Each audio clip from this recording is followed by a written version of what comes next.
오늘은 14만 4천이라고 하는 숫자, 이단이 가장 잘 사용해서 사람을 미혹하는 숫자죠.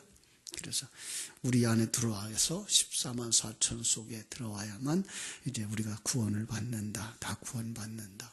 심지어는 그 이제 자리가 이제 몇 자리 안 남았대요. 그래서 몇 자리 안 남아서 이번에 특별히 혜택을 주는데 돈 몇만 원만 내놓으면 들어간다. 중국에서 일어났던 일이에요. 그런데 그 뿌리가 한국이래요. 그래서 참 씁쓸했는데, 여러분 오늘 본문의 말씀의 흐름을 놓치지 않고 있죠. 지금 우리는 몇 번째 나팔 보고 있는 거죠? 7번째 나팔, 그죠? 7번째 나팔 소리가 부러지자 하는 11장 15절부터 계속 들어가 있는 게 7번째 나팔이에요. 그래서 나팔 그러면 우리가 기억하는 것, 복음의 나팔이다라는 것. 복음이 내려오면 이 땅에 어떤 일이 일어나요?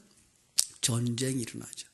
그것은 세상 얘기가 아니고 우리 안에 들어와서요.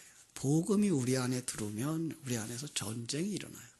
옛사람과 이제 새 생명, 하나님이 주신 그 생명으로 말미암아서 이제 전쟁이 일어나는 거죠. 그 가장 큰 복음을 어디다 주었는가 하면 창세기 3장 15절에 주었죠. 그래서 이제 여인의 후손이 와서 원수를 만들 거다. 이전에는 너희들이 다 세상과 짝하고 사단과 짝하여 살아갔지만 하나님의 생명이 딱 들어오는 순간부터 너희들은 하나님의 생명이 네 안에서 그들과 싸우기 시작할 거다. 그런데 그들의 세력이 얼마나 큰지 지금 계속해서 보여주는 거죠. 그죠? 그래서 우리가 보았던 7번째 나팔도 역시 같은 얘기. 복음이 떨어지자 우리 속에서 옛사람과 그 옛사람의 배후인 사단, 그 삼위일체 사단이죠. 그것이 지금 용으로, 바다에서 올라온 짐승으로, 땅에서 올라온 짐승으로 삼위일체 하나님의 그 형태를 흉내내면서 죽었다가 살아난 것 같은 모양도, 그 다음에 높이는 것도, 권세를 주는 것도, 이런 것도 완전히 삼위일체 하나님을 흉내내고 있는 그 사단, 얼마나 그 힘이 강한지를 우리에게 가르쳐주고 있는 것이 지금 계시록이에요. 그러나 그 속에서도 하나님의 백성은 마침내 완성된다라는 거예요. 우리는 거기에 소망이 있어요. 사실 그거 없으면 우리도 이길 자가 없다. 아무도 이길 자가 없다라는 거 우리가 기억할 수가 있습니다. 그죠? 자, 사단이 하나님의 백성도 만드는, 하나님의 백성을 만드는 도구라는 거 잊어버리지 말라 그랬어요. 꼭 기억할 것. 복음을 보며, 성경을 보면서 사단 이렇게 나오면 우리가 굉장히 두려워하고, 우리가 신앙생활 하면서도 귀신의 이야기, 사단의 얘기가 나오면 굉장히 겁을 먹는데 하나님의 도구예요. 하나님이 자기 백성들을 만드는 도구. 그런데 그게 공중권세 잡은 자로 나오고 하나님을 흉내내면서 하나님이 할 일만큼 우리 눈에 보일 때는 하나님이 일하는 것만큼 강하게 보여지는 거죠. 그래서 그의 유혹에, 그의 공격 앞에 하나님의 생명이 없는 자는 다 끌려가는 거예요. 다 끌려가는 거예요. 우리도 다 끌려가고 있었어요. 근데 거기 하나님의 생명이 있는 자는 하나님이 하나도 잃어버리지 않는다. 그거예요. 우리 소망이 있다면 바로 그거예요. 진리와 생명의 말씀이 우리를 꼭 잡아서 거기 안 떨어지게 하는 거예요. 그렇게 하나님이 붙잡아 주지 않으면 우리도 육신을 가진 자들이기 때문에, 옛사람을 가진 자들이기 때문에 그냥 거기로 끌려가는 거예요. 문제는 내가 하나님의 백성이냐 아니냐라는 거예요. 그걸 아무도 장담할 사람이 없어요. 아무도 장담할 수가 없어요. 끝까지 가봐야 돼요. 끝까지 가서 진리에 의한 삶이 추구되어지고 노력되어져야 돼요. 그게 그 힘조차도 어디서 와야 돼요? 그건 하나님께로부터 와야만 견디는 거예요. 그래서 하나님으로부터 온 힘을 가진 자만이 끝까지 인내한다. 다 넘어간다. 다 그 사단에게 넘어가요. 왜? 하나님은 자기 백성 아닌 자를 다 지옥에 넣으려고 그들을 키운 거예요. 그러니까 자기 백성만 데려가는데 아무리 그들이 데려가려고 힘을 강하게 가져와도 하나님의 힘이 더 크니까 자기 백성들은 하나도 잃지 않는다라는 거예요. 예. 그래서 우리가 욥기서에서 본 것처럼 그 생명에는 손대지 마라. 그 다음에 이제 1천이라고 하는 숫자 앞에다가 두어서 우리를 1천이라고 하는 숫자 속에 두어서 하나님이 정한 수, 그거는 하나도 잃어버리지 않는다. 그래서 요한복음서에서도 우리가 살펴본 것처럼 예수님은 자기 백성을 하나도 잃지 않는다. 예. 그런데 그것도 그냥 우리가 가만히 있어서 우리 하나님이 잃지 않는다고 해서 우리는 하나님 나라에 갈 거야, 이렇게 되어지는 게 아니라 정말로 마지막 순간까지라도 우리는 넘어질 수밖에 없는데 어떤 힘에 의해서 우리가 그리로 넘어지 않고 있는 거예요. 예, 그거예요. 그걸 갖다가 구약 성경은 남은 자라는 말을 쓰는 거예요. 그래서 남은 자라는 말을 쓰는 거예요. 전에 그 바벨론 포로에서 돌아올 때의 그 남은 자를 얘기하면서는 그랬죠. 거기에 다 물들었어요. 바벨론에 다 물들어서 다 먹혀버렸어요. 사단에게 먹혀버리고 그리고 먹히지 않은 자들만 돌아오는 거예요. 그들이 남은 자예요. 우리도 마찬가지예요. 사단이 다 집어먹고 다 끌어가는 거예요. 근데 거기서 남은 자들이에요. 사실은 우리의 힘으로 남은 것도 아니고 하나님이 남겨놓은 자들이에요. 그죠? 요한계시록은 그것을 귀 있는 자라는 말을 썼어요. 그죠? 그래서 귀 있는 자는 성령이 교회들에게 하시는 말씀을 들을지어다. 이렇게. 귀 있는 자는 하나님의 생명의 말씀이 들리는 거예요. 그 사람들만 이긴 자예요. 예? 그 싸움에서 이긴 자들이에요. 영적 싸움에서. 다른 사람들은 다 물려가고 죽어가는데 거기서 영적 싸움에서 이긴 자들이에요. 사실은 그 이김은 뭐예요? 십자가를 통과한 자들이에요. 그들이 하나님의 인침을 받은 자들. 14만 4천, 바로 그 인침받은 숫자예요. 그리고 그들은 흰옷 입은 자들, 이렇게 설명되어지고 있어요. 흰옷 입은 자들. 우리 한국 사람이겠네요. 한국 사람들 과거부터 백의 민족 그랬잖아요. 그런 의미가 아니고 바로 예수 그리스도의 의로 덧입혀져서 뭐예요? 우리가 그리스도의 신부로 설 수 있는 사람 되어진 것. 그리스도의 의를 옷 입은 자. 다른 말로 말하면 그리스도의 보혈로 씻어 깨끗게 된 자. 진리로 그 옷을 빨아서 깨끗게 된 자. 그들인 거예요. 그들을 두루마리 먹은 자. 두루마리 먹은 자. 예, 진리와 생명의 말씀을 먹어서 어디에 들어가 있어요? 이 속에 들어가 있어요. 그들이 증인, 이렇게 말하는 거예요. 그들이 증인. 그러니까 성경 속에 나오는 많은 그 단어들 속에는 우리를 설명하기 위하여 여러 가지 이름들을 쓰고 있어요. 그거는 우리의 어떤 부분을 강조하기 위해서 그런 이름을 쓰고 있는 거예요. 마치 하나님의 이름이 여러 개처럼 말해요. 하나님의 이름도 어떤 능력을 말할 때, 어떤 치료를 말할 때, 그리고 함께 있는 걸 말할 때 다 이름을 달리 쓰고 있잖아요. 하나님에 대한 이름을. 똑같은 거예요. 우리 성도에 대한 이름도 신부라고 하는 것, 아들이라고 하는 것, 하나님의 백성이라고 하는 것, 하나님의 종이라고 하는 것, 여기 보면 이제 흰옷 입은 자라고 하는 것, 14만 4천이라는 숫자, 이게 다 성도들의 어떤 특징들을 가지고 나오는 이름들인 거예요. 바로 성도들이에요. 그죠? 자, 그래서 그 14만 4천을 가만히 보면 앞에 그 한 번 또 언급한 데가 있어요. 7장 4절로 8절에서 한 번 14만 4천의 얘기를 했어요. 그죠? 7장 4절 내가 인침을 받은 자의 수를 들으니 이스라엘 자손의 각 지파 중에서 인침을 받은 자들이 14만 4천이니 그래 놓고는 이제 12지파의 이름 속에다가 한 지파 한 지파마다 1만 2천을 붙여놨죠. 근데 그들이 지금 몇 번째, 6번째 인이 떼어졌을 때 일어난 사건이에요. 그럼 6번째 인과 7번째 나팔은 같은 내용이죠. 그런데 그렇게 보지 말라 그랬죠. 숫자적으로만 보지 말고 하나의 나팔, 하나의 인침을 전체 그림으로 보라 그랬어요. 그게 전체 속에서에 나와요.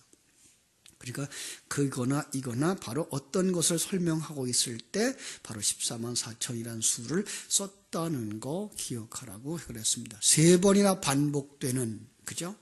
인, 나팔, 대접, 그건 다 우리들의 일생을 이렇게 반복해서 설명하고 있는 거다. 또 그 안에 있는 첫 번째, 두 번째, 세 번째, 여섯 번째, 일곱 번째도 전체 그림의 한 부분, 한 부분, 한 부분, 한 부분을 설명하고 있는 거지 순서로 보는 건 아니다. 성경을 이렇게 보시라고 계속 가르쳐드리고 계셔요. 그죠? 자, 그래서 14만 4천이 어떤 사람들이에요? 흰옷 입은 자들, 신부의 드레스. 그래서 그들만 찬송할 수 있다라고 하는 거죠. 자, 본문으로 돌아와서 여기서도 그렇죠.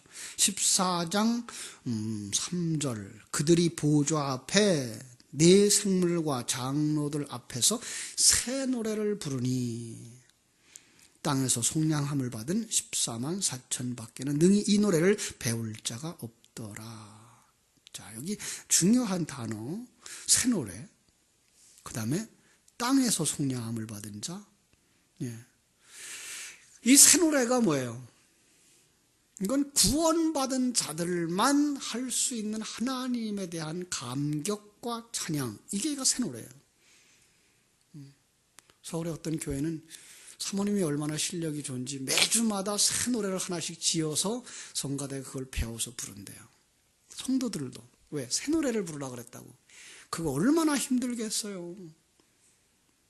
그건 고역이에요. 아니야. 성경은 그 얘기를 하는 게 아니고 새 사람들만 할 수 있는 노래. 그래서 뭐예요? 땅에서 속량함을 받은 그 14만 4천만 이 노래를 부를 수 있는 거예요.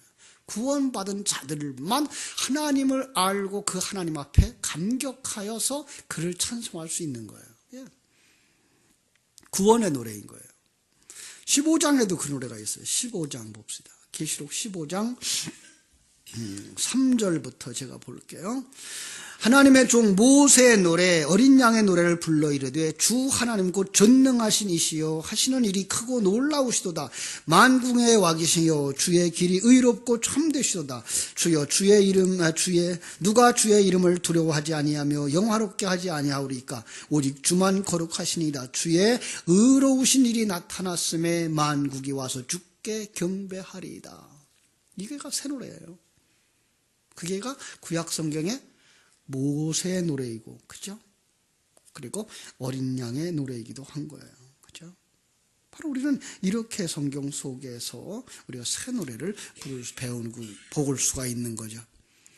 그러니까 그것은 어떤 곡조를 붙여서만 하는 게 아니야. 우리가 보통은 천국에 가면 우리 성도들은 뭐예요? 찬송한다고요. 그 찬송 매일 노래하라 그러면 저 같은 음치는 그거 천국이 싫죠. 힘들어서. 천국에 가면 매일매일이 새롭고 매일매일이 감동되고 감격스러워서 하나님 이런 분이시구나. 하나님 이런 은혜를 우리에게 입혀주셨구나. 이런 것이구나. 지금 우리가 진리를 깨달아 갈 때 느끼는 바로 그 감동들. 그게 매일마다 있는 거예요. 왜? 하나님은 워낙 크신 분이라서 우리가 생각할 수 있는 한계에 대한 것들은 영원한 세계 속에서도 그걸 다 못 깨달아 한다는 얘기죠. 그것이 바로 천국에서 우리는 찬송 부르는 자로 살 거다라는 얘기가 되는 거예요. 자, 그 14만 4천이 어디 서 있나 보실래요? 어디 서 있나요? 장소부터 볼까요? 14장 1절. 또 내가 보니 보라 어린 양이 시온산에 섰고. 왜 시온산에 서 있는 게 보일까요? 시온산은 어떤 산과 대조를 이루고 있는 산이기 때문에 그래요. 구약의 신의 산과 대조를 이루고 있는 거예요. 구약의 신의 산은 율법을 상징하는 산이고요. 신약의 시온산은 복음을, 은혜를 상징하는 산인 거예요. 자, 그래서 예수님을 상징하는 그 산이고요. 성전이 있던 산이고요. 이삭을 제물로 드리던 산이에요. 그래서 거기서는 이삭이 제물을 드리는, 지금 예루살렘 성전이 있는 그 자리예요. 거기가 그 산이 시온산으로 불려진 거죠. 거기에 아브라함이 이삭을 드렸던 돌이라 그러는 돌이 지금도 있어요. 그럼 그걸 뭘 보는 거죠? 이삭의 죽음으로 말미암아 아브라함이 구원받은 그림을 그려주는 거고, 어린 양의 죽음으로 말미암아 이삭이 살아나는 그림을 그려주는 거예요. 그건 바로 은혜의 산인 거죠. 그렇습니다. 우리는 다 은혜 받은 자들. 그래서 은혜의 산, 축복의 산. 히브리서 12장 18절로 24절 나중에 찾아보세요.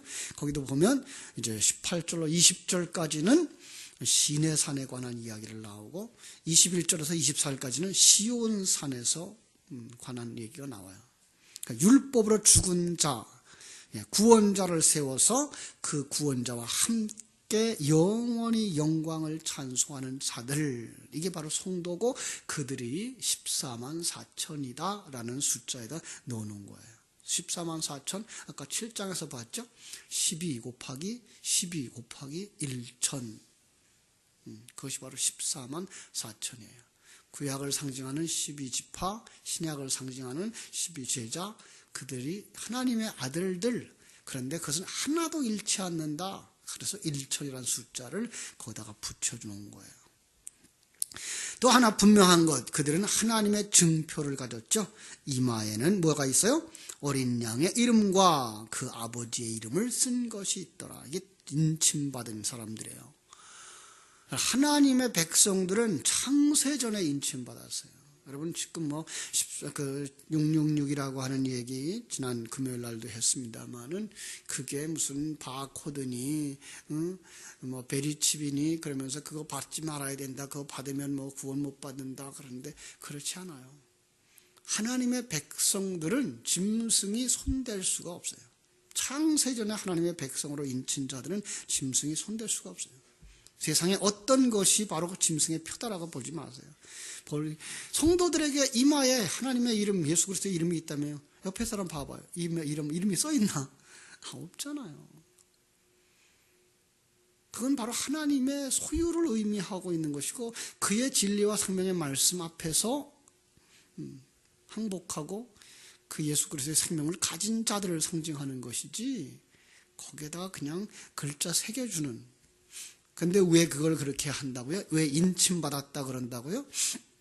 그 당시, 지금도 그렇습니다만은 짐승을 키우는 사람들은 짐승의 엉덩이 같은 데다가 쇠로다가 도장을 찍어서 자기 그 목장의 것이라고 표시를 하죠. 바로 그거예요. 넌 내 백성이야. 이게 바로 인침받은 거예요. 그러면은 하나님이 인침받지 않은 그 사람들, 나머지는 짐승이 인친 자들이죠. 그게가 666인 거예요. 그래서 우리는 하나님의 인침받은 자들, 그래서 우리 속에 감동이 있고 새 노래가 있다. 그런데 그들의 특징이 이제 2절부터 나오는데 제가 이제 4절부터 볼게요. 자, 3절에서 아까 중요한 단어 새 노래를 부른다 그랬고 땅에서 속량함을 받은 자들이라고 그랬죠. 그런데 이제 4절과 5절이 그들의 특징을 말해요. 이 사람들은 14만 4천이죠. 어떤 사람이에요? 첫째로 여자와 더불어 더럽히지 아니하고 순결한 자라. 그럼 결혼을 하지 말아야 되겠네요. 그래서 신부들이 결혼을 안 하죠. 수녀들도 결혼을 안 하고요. 그 동정을 지켜야만 구원받는다라고 생각을 해서 문자적으로 해석하니까 그렇게밖에 안 가는 거죠. 성경 속의 여자는 둘이에요. 두 종류의 여자죠. 우리 자신이 여자고 또 음녀, 그죠? 바로 여기서 말하는 건 음녀예요. 음녀와 더불어 더럽히지 아니하고 여기는 뭘 상징하는 거죠? 그와 결혼한 것 이런 얘기죠. 그런데 우리는 이미 예수 믿기 전에 우리는 그들에게 먹혔고 그들과 결혼해서 한 몸 이룬 자들이었다고요. 그런데 이제 하나님의 생명이 들어와 하나님의 백성 되고 나서는 그들과 이제는 이혼을 했어요. 하나님이 그들을 첫 남편을 죽여버렸어요. 그리고 자기가 우리의 남편이 되신 거예요. 이건 로마서의 각도에서 본 말이에요. 그러니까 우리는 이제 절대로 그 여자한테 돌아가지 않죠. 그들이 바로 여자와 더럽히지 아니한 자 이렇게 나오는 거예요. 두 번째로 어린 양이 어디로 가든지 따라가는 자예요. 어린 양이 어디로 가든지 따라가는 자. 자, 여기서 우리가 어린 양은 누구죠? 예수 그리스도. 목자로 나오죠. 그럼 목자를 따라가는 우리는 누구예요? 양이죠. 그럼 여기서 또 다른 각도에서 보면 예수님은 우리 앞에 가는 대장양, 그죠? 대표적이에요. 그리고 우리는 그 뒤를 따라가는 양. 양의 무리가 바로 그러죠. 양의 무리는 앞에 있는 한 놈만 데리고 가면 그 뒤를 줄줄줄 따라오게 돼 있어요. 그런데 그걸 갖다가 우리는 또 다른 그림을 시편 23편에서 볼 수 있는 거죠. 그죠? 여호와가 나의 목자이시니 내가 부족함이 없으리로다. 그가 나를 푸른 초장으로 맑은 물가로 인도하시는도다. 그런데 왜 어디로 인도하신다고요? 그 다음 구절이에요. 사망의 음침한 골짜기로 다닐지라도. 그래서 우리가 이 세상을 이끌어가는 그 과정이 사망의 음침한 골짜기예요. 그렇죠? 그런데 그때에도 우리가 뭘 하지 않아요? 두려워하지 않나요? 왜요? 바로 여호와를 인도하는 그곳이 생명으로 가는 길이기 때문에. 비록 힘들어요. 십자가 지고 가는 길, 목자의 인도함을 받아, 예수의 인도함을 받아 가는 그 길은 십자가의 길이에요. 예수님이 인도해서 간다는 말은 예수님이 걸어간 그 발자국 우리가 걸어간다는 얘기거든요. 목자가 간 그 발자국은 양들이 따라가는 것처럼 예수님이 걸어간 그 발자국 우리 따라가는 거예요. 그래서 예수님이 말씀하신 거예요. 나를 따라오려거든 자기를 부인하고 자기 십자가를 지고 나를 쫓을 것이니라. 우리는 십자가 지고 가는 인생들이에요. 그래서 옛사람 벗어버리고 자기를 내려놓고 자기 안에 예수로 주인 삼고 살아가는 자들인 거죠. 그죠? 자기의 꿈과 야망조차도 내려놓고. 이 말을 오해하지 마세요.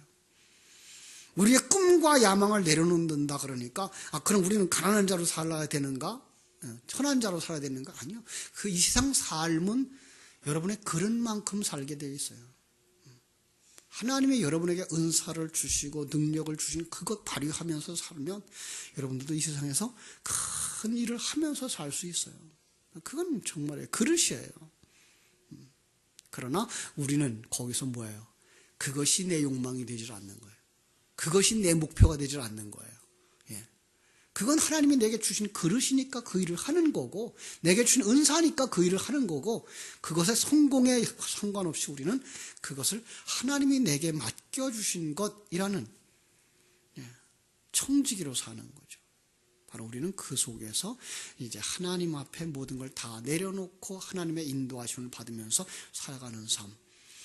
하나님이 우리로 하여금 이 땅에서 100세를 살라 그러면 100세를 살아야 되고, 50년만 살라 그러면 50년 살아야 되는 거고, 평생을 장애자로 살라 그러면 장애자로 살아야 되는 거고, 건강하게 살아라 그러면 건강하게 사는 거고, 중도의 사고를 당해서 장애자로 살아라 그러면 장애자로 사는 거고, 그런 것 때문에 절망하거나 그런 것 때문에 너무 기뻐하는 것 아닌 거예요.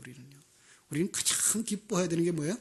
하나님의 생명을 가졌다는 것 때문에 기뻐해야 되고, 이 하나님의 계획이 보이는 것 때문에 기뻐해야 되고, 그 속에 지금 내 삶이 이끌어져 가고 있고 하나님이 내 삶 속에 하나하나 손보고 있다는 그것을 깨달았기 때문에 거기서 감격하는 거예요. 이게 성도예요. 그죠? 그게 힘들지만 이 땅에서 우리는 우리의 그릇만큼 사셔요. 그럼에도 불구하고 나를 내려놓고 훈련하려는 것 쪽으로 가는 거예요. 어떻게 그게 가능해요? 하나님을 알 때에 그게 가능해요. 하나님을 모르면 안 돼요. 그래서 우리 이번에 권사님들로 이제 피택되신 분들 교육하면서 그 부분에 대한 강조를 했어요. 하나님을 알자. 정말로 우리가 하나님이 얼마나 크신 분인지 성경을 속에서 살펴보고 그게 내 삶 속에서 느껴지고, 하나님이 지금 나와 함께 하시며 나를 만들어가고 계신 그 사실이 느껴지기까지 가자. 그러지 않으면 무슨 하나님의 일을 할 수가 있어요? 하나님의 일을 못해요. 그 일을 한다 그래도 그건 누구 일이에요? 나의 일이에요. 그걸 깨달아 아는 사람이 내게 주신 은사와 능력을 가지고 거기서 하나님의 인도함을 받아서 감당할 때 그게가 성령의 열매인 것이죠. 그렇습니다. 그러지 않으면 그건 큰 죄를 짓는 거예요. 어떤 면에서. 말라기서에 나오는 것처럼 하나님의 것을 도적질하는 것이고요. 하나님의 일을 회방하는 거고요. 바울 사도가 그랬잖아요. 열심히 말씀 따라 산다고 율법을 따라 살았고, 심지어는 그 율법이 그릇이다, 그 속에 진리가 있다라고 하는 사람들이 싫어서 가서 핍박하고 죽이고, 결국은 그거라는 거죠. 율법을, 진리를 담아주는 그릇인 줄은 모르고 율법을 주장하면 그게 뭐 하는 거다? 사람을 죽이는 것이고, 예수님을 핍박하는 것이고, 제자들의 모습으로 그려놓으면 그게 오른쪽 귀를 잘라버리는 일이라고요. 하나님을 핍박하고 하나님의 일을 회방하는 사탄인 거죠. 우리가 그 은혜가 충만되어지기 전에 나아가서 일을 하면 내가 주인이 되어지고 나 잘났어로 갈 수 있다고요. 그건 하나님의 일을 방해하는 것이거든요. 그래서 우리는 정말 하나님을 알아야 되는 거예요. 그럼 그 하나님을 알면 우리 인생 속에서의 모든 길들이 다 하나님의 인도하심인 줄 알고 거기서 감사할 수 있는 거죠.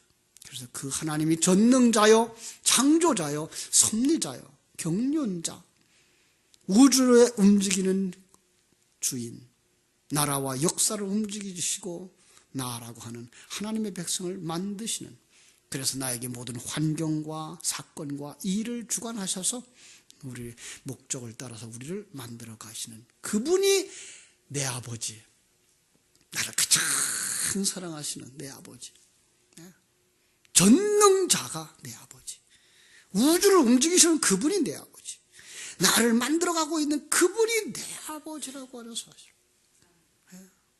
이게 느껴져야 되고 이게 누려져야 된단 말이에요. 14만 4천은 거기에 있는 자, 그가 뭐 하는 자예요? 어린 양이 어디로 인도하든지 따라가는 자. 세 번째로, 그 사람들의 특징, 사람 가운데서 속량함을 받아 처음 익은 열매로 하나님과 어린 양에게 속함을 받은 자들. 그죠? 앞에서는 어디에서 속량함을 받았어요? 땅에서. 네, 똑같은 얘기예요. 땅에서 속량함을 받은 자들, 사람 가운데서 속량함을 받은, 땅과 사람은 어디를 얘기할까요? 세상. 그죠? 성경 속의 세상은 둘이라고 그랬어요. 버림받은 하나님과 원수되어진 사람으로서의 세상. 또 하나의 세상은 요한복음 3장 16절 말씀처럼 그 세상에서 건짐받은 세상. 여기서 말하는 세상은 멸망당할 세상, 멸망당할 땅, 멸망당할 사람들 속에서 하나님의 은혜로 속량받은 자들. 그래서 누구에게 속하였어요? 하나님과 어린 양에게 속한 자들. 그런데 그들의 이름이 처음 익은 열매. 처음 익은 열매 그러면 생각나야 되는 구약의 절기가 있죠. 첫 번째는 초실절. 초실절은 예수 그리스도가 처음 열매 되는 그것을 상징하는 절기. 두 번째는 맥추절. 그죠? 예수님의 그 완성처럼 우리도 완성될 거야를 그려주는 이 소맥을 거두는 절기. 그렇죠? 우리가 바로 그 열매인 거예요. 첫 열매. 자, 시간이 없어서 간단하게 할게요. 5절. 그 입에는 거짓말이 없고, 무엇이 거짓말이라고 그랬어요? 진리를 말하지 않는 것 다 거짓말이에요. 진리를 말하기 위해서 담아준 그릇만 얘기하는 것, 이게 거짓말이에요. 그러니까 성경 속에서 거짓 선지자 그러면 그릇 안에 담겨진 진리는 말하지 못하고 그릇의 표면적인 것들, 성경을 보고서 성경의 글자 그대로만 보는 자들, 그 글자 안에 진리를 담아준 걸 보지 못하는 자들, 그들이 거짓 선지자. 그들이 말하는 건 거짓말. 왜 거짓말을 한다고요? 예수가 그리스도인 걸 모르니까. 우리가 하나님의 인생 속에서 만들어져 가는 것을 모르니까 그들은 세상 얘기만 할 수밖에 없는데, 그걸 갖다 성경은 다 거짓말하는 자라. 그들 속에는 진리가 있으니까 그들이 더 이상 거짓말할 이유가 없죠. 마지막, 흠이 없는 자들이더라. 흠이 없다. 이것은 구약 성경의 재물에 대한 이야기를 하는 거죠. 그 흠이 없다는 말, 흠과 티가 없다라는 말을 썼는데, 흠은 뭐예요? 날 때부터 타고난 상처, 원죄를 의미하는 것. 그리고 티는 뭐예요? 그 원죄로 말미암아서 빚어지는 자범죄. 이것이 바로 흠과 티가 없는 거예요. 바로 우리는 거기까지 이르는 거예요. 어떻게?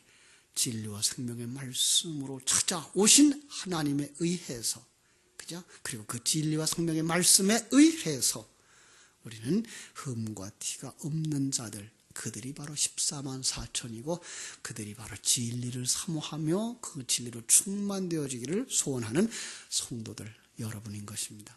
여러분, 우리가 이곳에 있다는 사실을 감사하고 다시 한번 자기가 어디서부터 시작되어진 줄을 확인하고 그리고 어디로 가고 있는 것인 줄을 확인하고 지금도 잘 가고 있다고 하는 사실에 대한 확신이 있어서 여러분의 인생 속에서 하나님과 동행하는 즐거움이 찬송으로 이어져 나올 수 있기를 주님의 이름으로 축원합니다. 기도하겠습니다. 하나님, 우리 아버지의 크신 은혜와 사랑을 감사합니다. 참으로 우리가 이와 같은 하나님의 은혜를 입어 하나님의 인침을 받은 자요, 이제는 하나님 앞에 구원의 감격을 노래할 수 있는 자들이 되었습니다.